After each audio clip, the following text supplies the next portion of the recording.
How to fix COD Warzone error code 273472. 1. Check the server status. 2.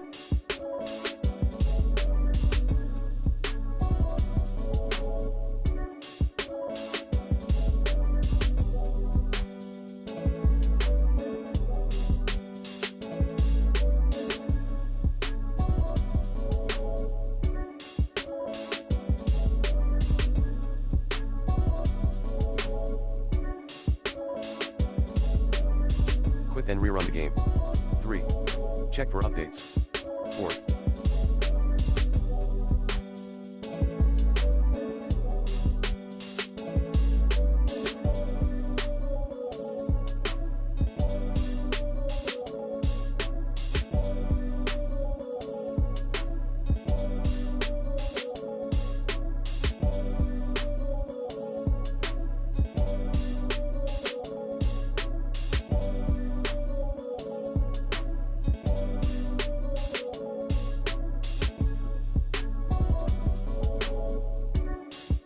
Prepare the Warzone game in Battle.net launcher.